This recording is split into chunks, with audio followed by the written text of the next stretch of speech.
Episodio número 3320.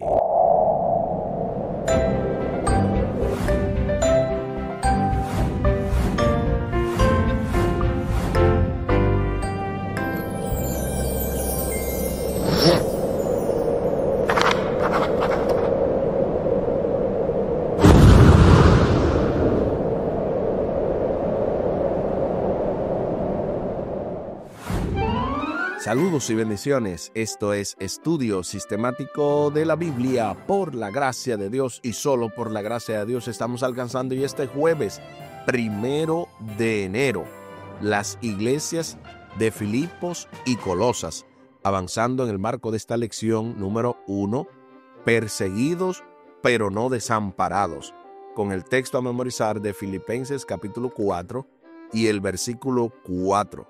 Regocíjense en el Señor siempre. Repito, regocíjense. Filipenses capítulo 4 y el versículo 4. De parte del Ministerio Audios de Bendición, con Omar Medina, y de este programa Estudio Sistemático de la Biblia, le damos una gran felicitación, un feliz año nuevo a cada uno de ustedes y obviamente a todos los que están siempre en sintonía de este programa. Que el Señor pueda bendecirles grandemente, que tengan un año lleno de amor, paz y bendición, que de esa manera podamos seguir estudiando la Biblia sin importar cuáles sean las circunstancias, que este año podamos dedicar aún más tiempo a la santa palabra de Dios y obviamente a compartir con nuestro Dios, con nuestra familia y con todos aquellos que el Señor ha puesto en nuestro medio. Al final del programa estaremos compartiendo nuevamente las vías de contacto, como en cada programa de este Ministerio Audios de Bendición, y también el contacto de su servidor. Les invito para que hablemos con nuestro Dios en oración. Buen Dios y eterno Padre, gracias te damos por la oportunidad de estudiar tu palabra. Bendícenos, dirígenos, ayúdanos, oh Dios, para que cada día más podamos seguir estudiando tu palabra, seguir conociéndote aún más y sobre todo aplicando lo aprendido. Ayúdanos a que de esta manera este estudio y cada estudio que hagamos sea a la vez un medio por el cual tú nos bendigas, no solamente a nosotros, sino también a cada persona que podamos compartir este mensaje. Que de esa manera tu nombre sea glorificado y cada uno de tus hijos en lo ancho y largo de la tierra edificado. Te lo pedimos y te lo agradecemos junto con el perdón de nuestros pecados en el nombre de Jesús. Amén. Amén. Las iglesias de Filipos y Colosas. De inmediato se nos invita a leer Filipenses capítulo 1, versículos 1 al 3 y Colosenses capítulo 1, versículos 1 y 2, para responder a la pregunta: ¿cómo son descritas las iglesias de Filipos y Colosas y qué significa esta descripción? Acompáñame a la lectura de la santa palabra de Dios y lo hacemos en Filipenses capítulo 1, versículos 1 al 3. Pablo y Timoteo, siervos de Jesucristo, a todos los santos en Cristo Jesús que están en Filipos, con los obispos y diáconos, gracia y paz a vosotros, de Dios nuestro Padre y del Señor Jesucristo. Doy gracias a mi Dios siempre que me acuerdo de vosotros. Ahí está lo que dice Filipenses capítulo 1, versículos 1 al 3. Ahora veamos lo que dice Colosenses capítulo 1, versículos 1 y 2. Pablo, apóstol de Jesucristo, por la voluntad de Dios, y el hermano Timoteo, a los santos y fieles hermanos en Cristo que están en Colosas, gracia y paz sean a vosotros, de Dios nuestro Padre y del Señor Jesucristo. Ahí está lo que dice Colosenses capítulo 1, versículos 1 y 2. Ahora sí, respondamos a la pregunta: ¿cómo son descritas las iglesias de Filipos y Colosas? ¿Y qué significa esta descripción? Aquí escribí: la iglesia de Filipos es descrita como la iglesia de los santos en Cristo Jesús, con sus ancianos y diáconos, los cuales Pablo está agradecido de Dios por ellos.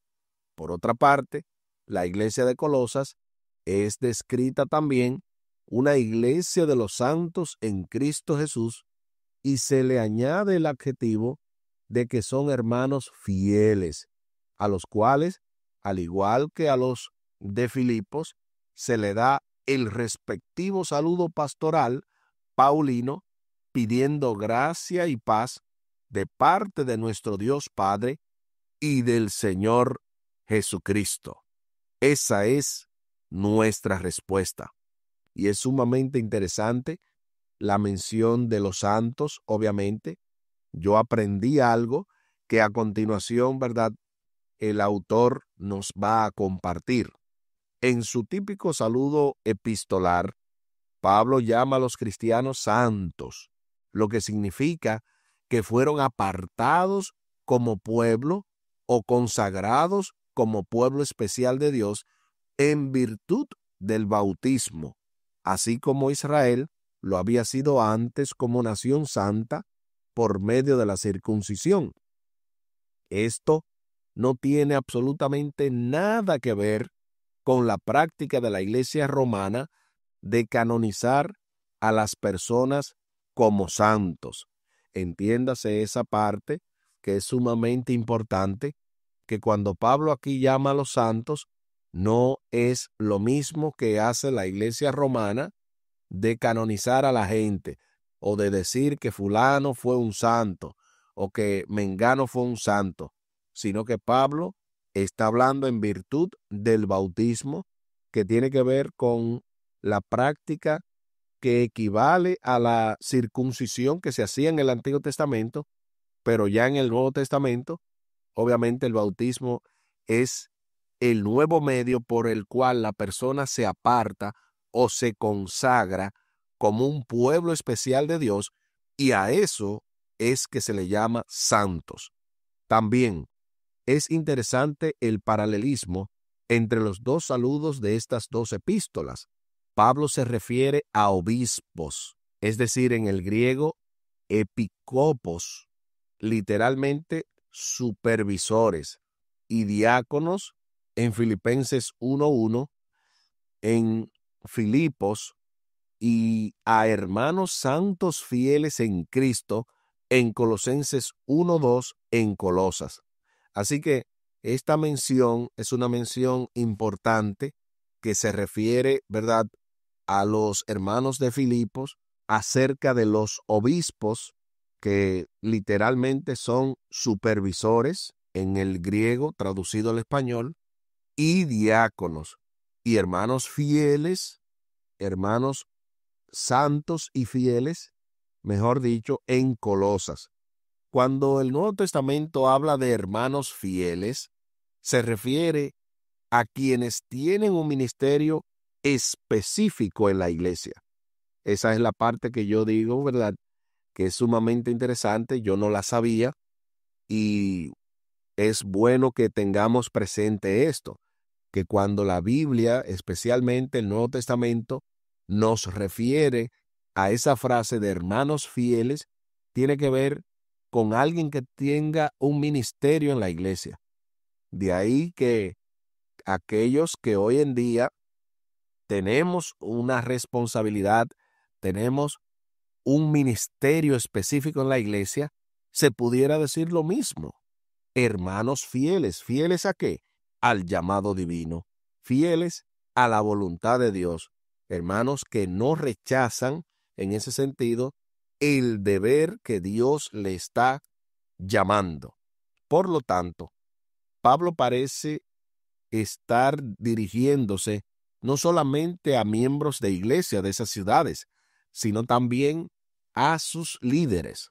La referencia a cargos descritos más específicamente en otros lugares da testimonio de la existencia y la importancia de la organización desde el período más temprano de la Iglesia. Formar colaboradores como Timoteo y Epafras y promover el liderazgo de las iglesias locales era una prioridad para Pablo, pues ello le permitía extender su alcance evangelizador.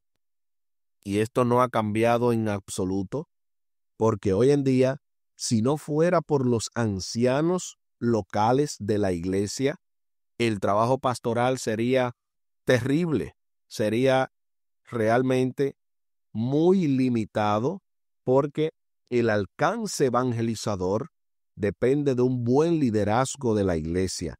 Cuando la iglesia tiene líderes locales que son denominados como ancianos en la iglesia adventista del séptimo día, que hacen el trabajo que tienen que hacer, eso facilita a que los pastores, si así obviamente tienen este llamado y tienen esta responsabilidad, podamos evangelizar, así como lo hacía Pablo cuando dejaba a esos ancianos locales y podía extender el mensaje del evangelio a otros lugares.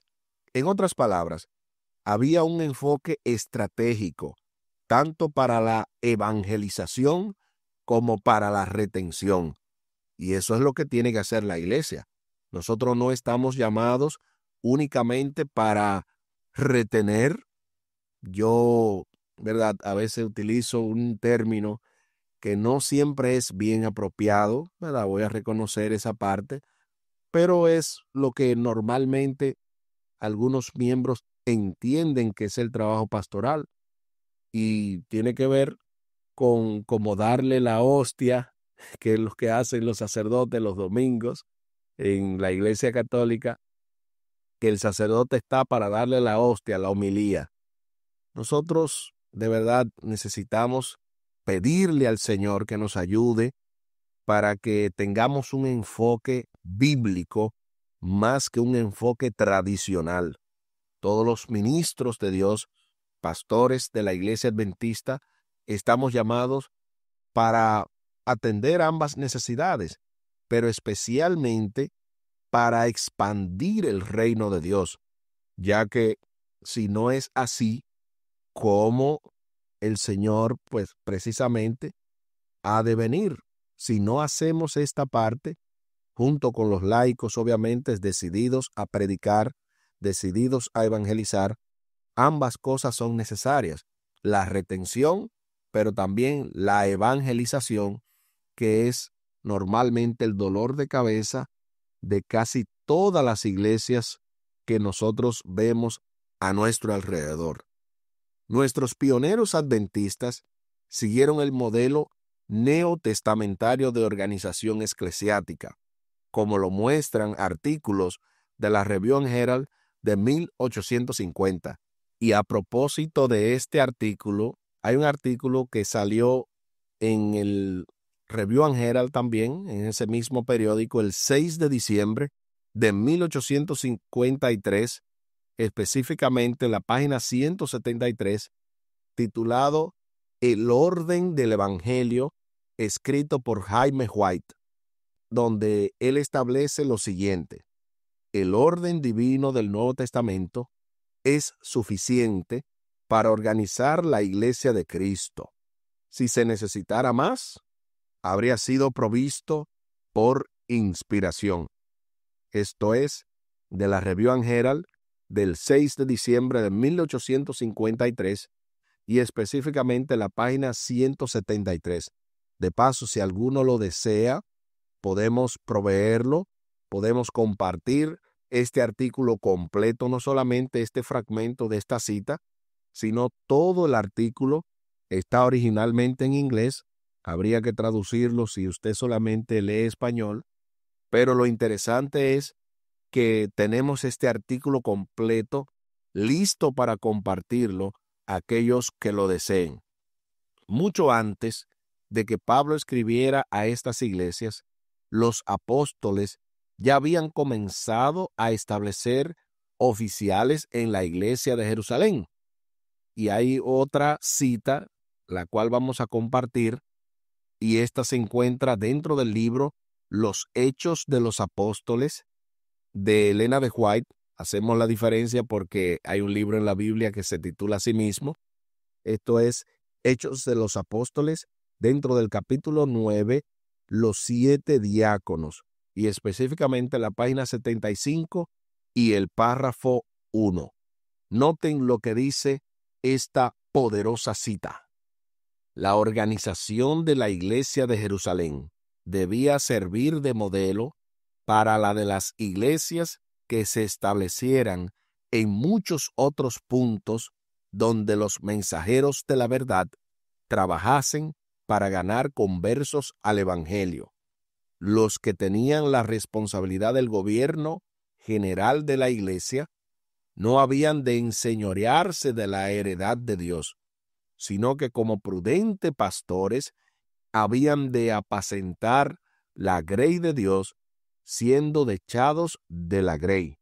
Y los diáconos debían ser varones de buen testimonio, llenos del Espíritu Santo y de sabiduría.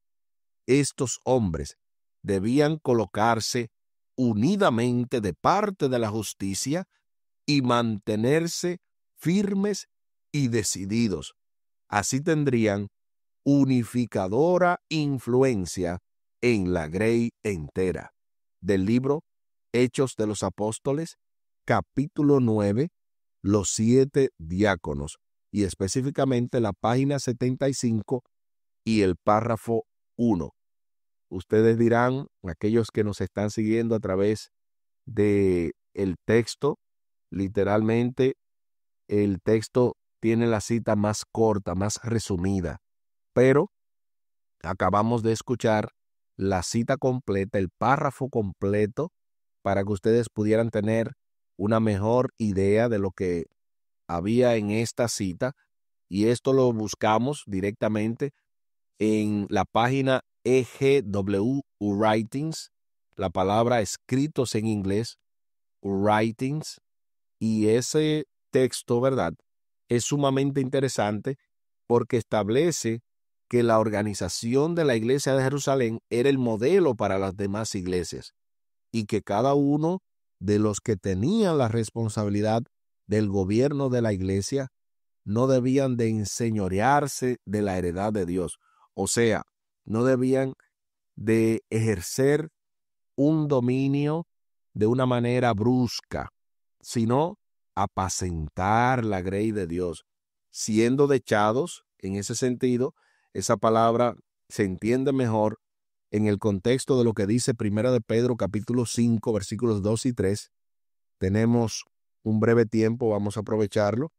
Rápidamente veamos lo que dice Primera de Pedro, el capítulo 5, versículos 2 y 3. Noten lo que dice este texto de la Nueva Versión Internacional.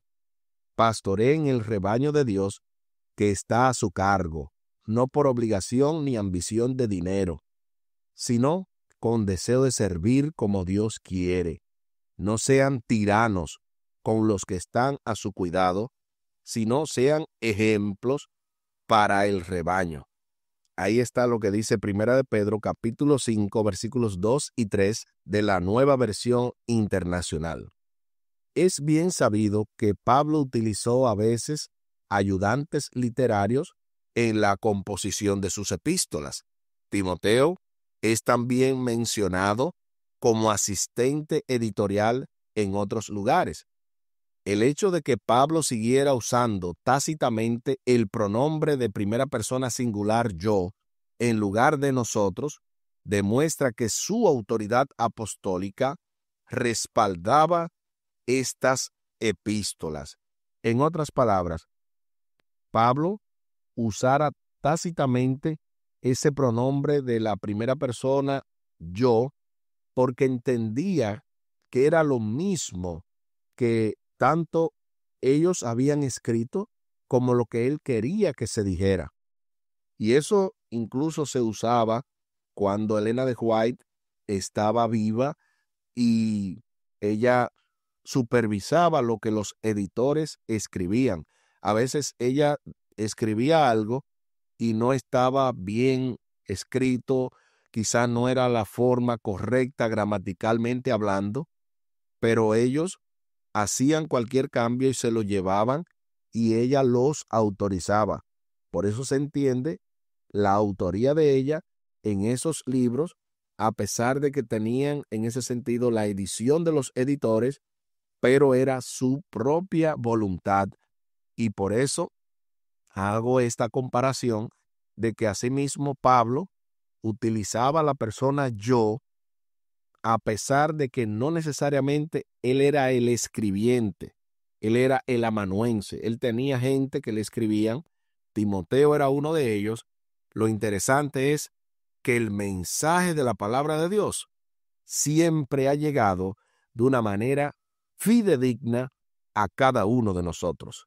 Aquí el tiempo se acabó.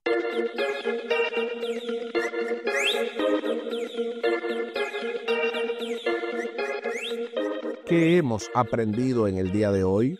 Hemos aprendido que las iglesias de Filipos y Colosas eran iglesias donde habían hombres fieles llamados santos, entendiendo, ¿verdad?, que no es lo mismo que hace la iglesia romana, sino que eran hombres de Dios, hombres y mujeres de Dios, que en ese sentido habían llegado al evangelio por medio del bautismo y por eso habían sido apartados para un uso santo. Eso es lo que significa santo, consagrado para ser un pueblo especial de Dios. Y en ese sentido también aprendimos que cuando se dice de los fieles de la iglesia, necesariamente se refiere a los líderes de la iglesia. Esos hermanos fieles son fieles porque han aceptado el llamado de servir en un ministerio específico en la iglesia. Y también aprendimos que esta organización no solamente se hizo a nivel de el Nuevo Testamento, sino también es parte de lo que la Iglesia Adventista ha provisto para servir como un modelo que nos llegara hasta nuestro tiempo. Además, por último, aprendimos que Pablo utilizó en ese sentido ayudantes en la composición de sus epístolas, y aunque utilizó ayudantes, no se refiere a nosotros, sino que dice yo, porque es lo mismo que él ha querido decir lo que ellos han escrito, y de esa manera utiliza el pronombre yo en singular en vez del pronombre nosotros en plural, porque es la misma cosa que él quiso decir. Les invito para que hablemos con nuestro Dios en oración. Buen Dios y eterno Padre, gracias te damos por la oportunidad de estudiar tu palabra y por sobre todo darnos tantas enseñanzas. Ayúdanos, oh Dios, a practicarla, ayúdanos a compartirla, a memorizarla, y que de esa manera podamos ayudar a otros, que muchas almas puedan ser impactadas por el mensaje de tu palabra, y que cada uno de nosotros pueda cumplir gustosamente el llamado que tú le has hecho en cualquier responsabilidad que tengamos en la iglesia local. Que si hay alguien, oh Dios, que todavía no está en el ministerio, que no está trabajando para ti en cualquier área de tu grey, que pueda llegar a tus pies, y de esa manera este nuevo año sea un año de victoria, de bendición, de servicio, de adoración y de fidelidad a ti, para que de esa manera tu nombre sea glorificado y tu iglesia edificada. Favores que te pedimos y te agradecemos por los méritos sagrados de Cristo Jesús. Amén. Amén. Espere, con la ayuda de nuestro Dios, el cierre con broche de oro de esta impactante, poderosa y súper especial lección número 1, perseguidos pero no desamparados, con el texto a memorizar de Filipenses capítulo 4 y el versículo 4. Regocíjense en el Señor siempre. Repito, regocíjense. Filipenses capítulo 4 y el versículo 4. Y tal y como lo habíamos mencionado al principio del programa, compartimos la vía de contacto de este ministerio, Audios de Bendición con Omar Medina, y de este programa, Estudio Sistemático de la Biblia. Lo pueden hacer vía WhatsApp al +1 484 838 8989. Repetimos, +1 484 838 8989. Y también vía WhatsApp con su servidor al número +1 484 599 2831. Repetimos, +1 484 599 2831. Muchísimas gracias por la fina gentileza de la atención dispensada. Estuvo con ustedes Tomás Polanco. Un día más para la esperanza, un día menos para el dolor. Que Dios les bendiga. Ánimo contra el miedo. Hay amor y paz en Cristo Jesús.